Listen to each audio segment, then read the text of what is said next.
dia ahoana hoe ry Zanagasikara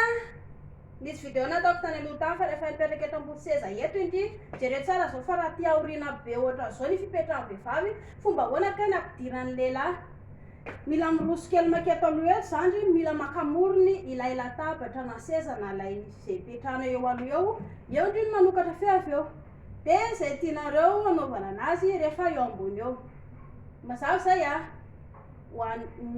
ny pause ndriko moa tsy voatery hanokatra fe ohatra zao fa zahako nanotany aloha tany mba somary akombona kely ohatran'izao le izy raha mapakatra ohatran'izao zao ndry dia raha misy avao ambany mampiditra ny anazy afaka somary mikombona ohatr'izao koa ndry dia miakatra misopirana makaty alefa ndamise alefa makaty inito ny tongotra ndry mety any koa zay na koa afaka abakarina tsy izay ny resako androany fa eto amin'ilay eto ambony jereo tsara zao zahako fa rehefa le mipetraka eto ambony io lay ravim-body somary makariariana jereo tsara fa makany ariana ny ravim-bodiko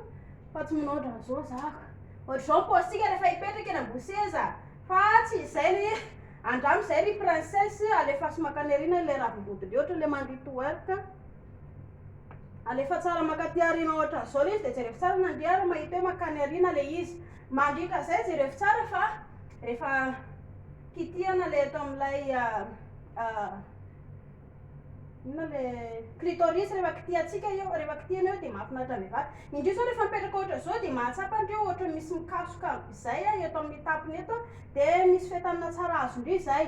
mahatsara le hoe mila zany le izy atao tsara mba hoe mifiretaka ohatra zao le ravim-bodindry dia avy eo ndry afaka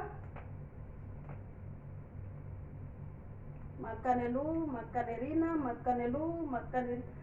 aloha makany ariana makany ariana nisy nilaza tany aloha tany le izy nge rehefa tafiditra ohatra tsy afaka mihetsiketsika rehefa mazoto ndry rehefa eo ilay hoe vonako anao lisy tiako ilay olona miaraka aminako ary ambon'izay koa ilay lehilahy ihany koa ny lehilahy mbola tsy reraka ako manoro fa ny vehivavy zao rehefa le eo ambony ohatran'izao tsy loazin'ny lehilahy mijery inona fotsiny fa mandritra izay lehilahy mikitina reto kitika valahana na koa ilahy manotsakotsina ilay ravim-body ilay mihetsiketsika manao ohatran'izao io eto zao ilay ravim-body mihetsiketsika manao ohatran'izao dia eo koa ilahy manotsakotsina le eto amin'ilay ravim-body eto mahafinaritra ny vehivavy zay mandritra izay koa ilahy afaka mikitika le eto amin'ny tapony eto amin'ny ilay clitoris kely eto dia amin'izay mba misy fiatanany ho an'ny vehivavy kitso ny anaran'ilay clitoris zany ovatsika teny gasy ovatsika kitso indray zany anaran'ilay izy dia mba misy fiatanana tsara koa zay ao ve ndry princesse vokamitra ianaro zay fa inge tsy maninona raha zatra manao kotrana kegely ianareo manezaka manao manotsana ilay tolam-body tsy sarotra zany manao an'io fa mora ary azona ilay